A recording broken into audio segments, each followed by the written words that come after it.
What's up guys, Jeremy here and welcome back to my channel. For those that are new to my channel, welcome.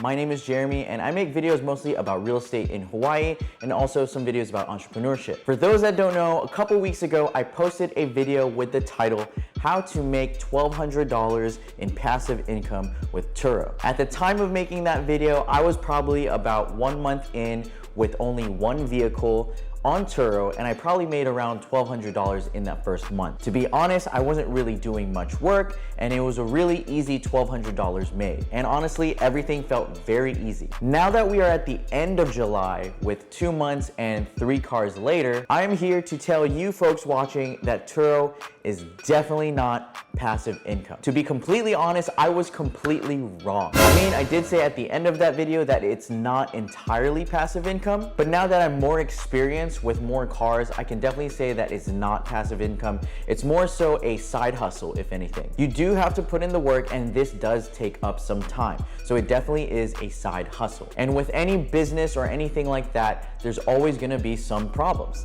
And in this video, I'm gonna talk about all the problems that I've had with Turo so far. But before we do that, I'm gonna need you to smash the like button and also subscribe to my channel if you haven't already. And while you're at it, go ahead and follow me on all my social media platforms as well.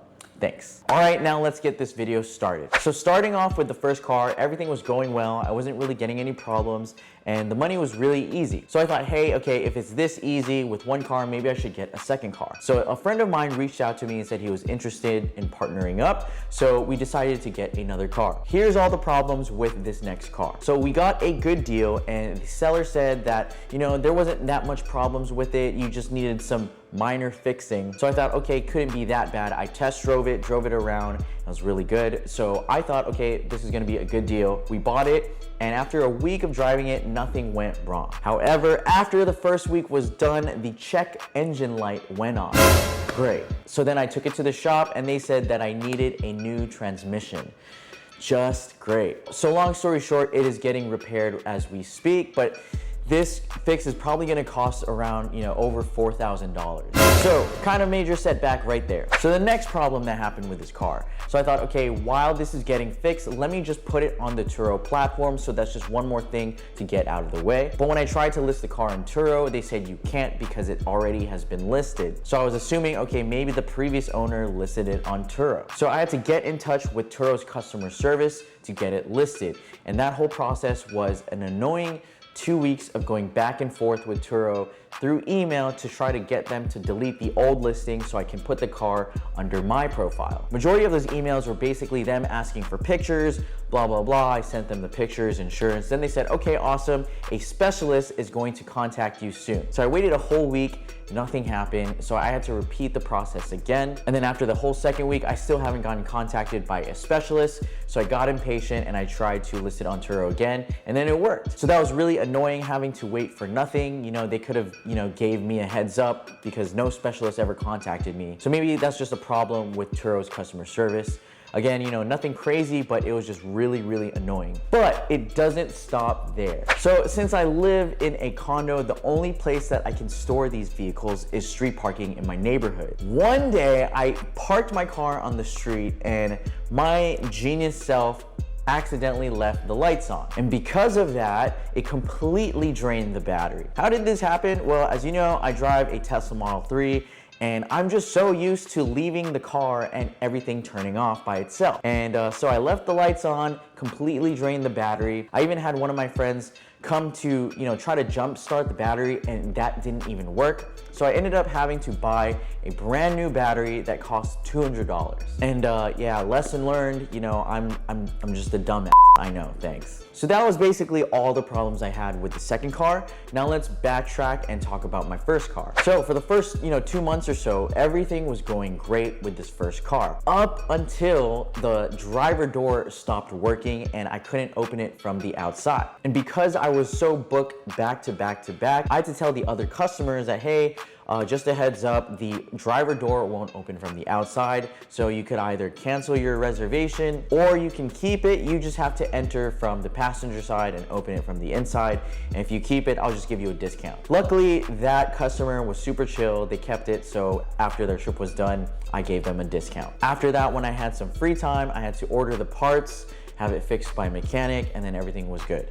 Again, nothing too crazy, but it was just really annoying and very inconvenient having to deal with all of this. On top of that, I had to deal with the second car as well. So now moving on to the third car. This third car is actually my girlfriend's car. She just bought a new Tesla Model 3, and we're deciding to put her old car onto Turo for side income. Everything was going well, and we were about to list it until we saw that there was a nail in one of the tires. So again, we had to just fix that, take it to the shop, repair the tire, and then now we're all good to go. And like I said before, again, not too bad, but just very inconvenient. And when you're a busy realtor, all of these problems can just get in the way of your day-to-day and become very annoying. And overall, those are all the problems I had over the last 3 months with all these cars on Turo. Not earth-shattering at all, but definitely very inconvenient and definitely far from passive income. But when you step back and look at everything, it's really just problems that are, dealing with maintenance. I know probably every 3 months or so, I'm gonna have to change the oil on these cars, make sure they're good, up and running, and safe. But when I think of it now, having to deal with all of that periodically isn't too bad. But now I have to ask the question, where do I stand with Turo? I think, honestly speaking, after all of this, I'm just going to sell all the cars and get rid of it because I quit Turo. No, I'm just kidding, I'm kidding. I'm not gonna do that. When everything gets tough, we don't quit, we find solutions. And that's exactly what I'm going to do. Honestly speaking, I don't really have the time, nor do I wanna spend the time managing all these cars on Turo. So I've actually met someone who is starting their own Turo management business. I just pay them a flat fee every month for each car, and they just manage everything. They manage the maintenance, they manage the delivery, they manage the scheduling. So for me, it's totally hands off. Yes, it will cut into my profits, but I will still be getting some money for income that I don't really do anything at all. That is where the true passive income is. When it comes to entrepreneurship, it's all about creating systems that can run on its own. And after speaking to this person, it sounds like they've got their own system in play. So all I have to do is just hire them, and their system will take care of everything for me. And I'll be getting this profit with me being totally hands off. So there you have it, guys. That is my update with my experience of doing Turo here in Hawaii. Don't get me wrong, again, Turo is a great platform that allows you to make some great income. But as I said at the beginning of this video, this video is to correct myself from the other previous video and tell you guys that Turo is not passive income.